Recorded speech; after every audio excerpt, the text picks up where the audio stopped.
त्योहार के मौके पर सरकार का बड़ा ऐलान। नोएडा में एसी वाली बसों से सफर अब होगा और आसान। मिल रही है बढ़िया छूट, जानिए किसको फायदा। एसी बसों में मिलेगी छूट, योगी ने कर ली इस बार तैयारी फुल। दे दिया त्योहार पर सूबे को खास तोहफा। आप भी जान लीजिए इस बार योगी ने क्या कर दिया है। खुश हो जाइए क्योंकि योगी ने आपके सफर को बेहद आसान कर दिया है। अब नोएडा से कहीं भी जाना बेहद आसान होगा, जिसके लिए सभी तैयारियां शुरू हो चुकी हैं। दरअसल त्योहार का वक्त है, ऐसे में घर लौटने की लोगों को खूब जल्दी रहती है, जिसके चलते बस अड्डों पर भीड़ उमड़ जाती है। मगर तब सबसे बड़ी चिंता होती है सीट कैसे मिलेगी। लेकिन इस बार योगी सरकार ने पहले ही पूरा इंतजाम कर दिया है। 16 अक्टूबर से नोएडा और ग्रेटर नोएडा डिपो से अतिरिक्त फेरे शुरू होंगे, ताकि किसी यात्री को भीड़ भाड़ और टिकट की किल्लत का सामना न करना पड़े। खबर है कि 305 बसें तैयार कर दी गई हैं, जो 1000 से भी ज्यादा फेरे लगाएंगी। यानी अब नोएडा से यूपी के किसी भी कोने तक जाना बेहद आसान होगा। आपको बता दें, नोएडा और ग्रेटर नोएडा डिपो की बसें आगरा, मथुरा, एटा, बरेली, कासगंज, बिजनौर, हरिद्वार, हल्द्वानी, देहरादून, मेरठ और सहारनपुर जैसे शहरों तक जाती है। त्योहारों पर सबसे ज्यादा भीड़ लखनऊ और गोरखपुर की तरफ रहती है। लेकिन दोस्तों, इस बार योजना बनाई गई है कि लखनऊ की तरफ अतिरिक्त बसें चलाई जाएं। दोस्तों, अभी तक एसी बसों में सीटें फुल हो चुकी है, लेकिन संभावना है कि दीपावली तक और भी ज्यादा एसी बसें नोएडा रूट से गुजरेंगी, जिनका शेड्यूल सीधे यूपी परिवहन निगम की वेबसाइट पर दिखाया जाएगा। और सिर्फ यही नहीं, त्योहारों में बसें ज्यादा चले, यात्रियों को किसी भी तरीके की दिक्कत ना हो, इसके लिए सरकार ने एक और बड़ा कदम उठाया है।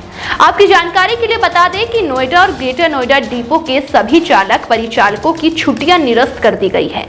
और सिर्फ इतना ही नहीं, कार्यशाला के कर्मचारियों की भी छुट्टी रोक दी गई है।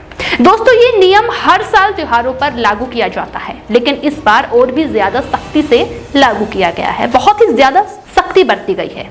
सिर्फ इमरजेंसी में छुट्टी मिलेगी। इसके अलावा निगम की तरफ से ड्राइवर और स्टाफ के लिए प्रोत्साहन राशि की योजना भी है, ताकि वो ज्यादा मेहनत से यात्रियों को सेवा दे सके। अतिरिक्त फेरे ही नहीं, बल्कि इस बार सरकार ने यात्रियों को जेब से भी राहत दी है। परिवहन राज्य मंत्री दयाशंकर सिंह ने घोषणा की है कि राज्य की सभी एसी बसों के किराए में 10% तक की कटौती की जाए। दोस्तों, ये छूट जनरथ, पिंक, शताब्दी, वोल्वो और एसी जैसी बस सेवाओं पर मिलेगी। नए किराए की दरें भी घोषित हो चुकी हैं। 3x2 एसी बस सेवा का किराया 1.45 रुपए प्रति किलोमीटर, 2x2 बस सेवा का 1.60 रुपए प्रति किलोमीटर, वोल्वो का 2.30 रुपए प्रति किलोमीटर, एसी शयनयान का 2.10 रुपए प्रति किलोमीटर। मतलब अब एसी बस में सफर करना पहले से सस्ता और आरामदायक होगा। बताया जा रहा है कि योगी सरकार इस त्योहार सीजन को सिर्फ बस सेवा तक सीमित नहीं रखना चाहती, बल्कि इसे यात्री सुविधा अभियान बना रही है। दोस्तों, हर किसी को यह संदेश देना है कि सरकार जनता की सुविधा और किफायत दोनों के लिए गंभीर है। अब अगर आपको भी कहीं जाना है तो भीड़ में जगह पाने की मारामारी से छुटकारा मिलेगा और सफर बेहद आसान होगा। दोस्तों, सरकार के इस फैसले पर आपकी क्या राय है, हमें कमेंट में जरूर बताएं।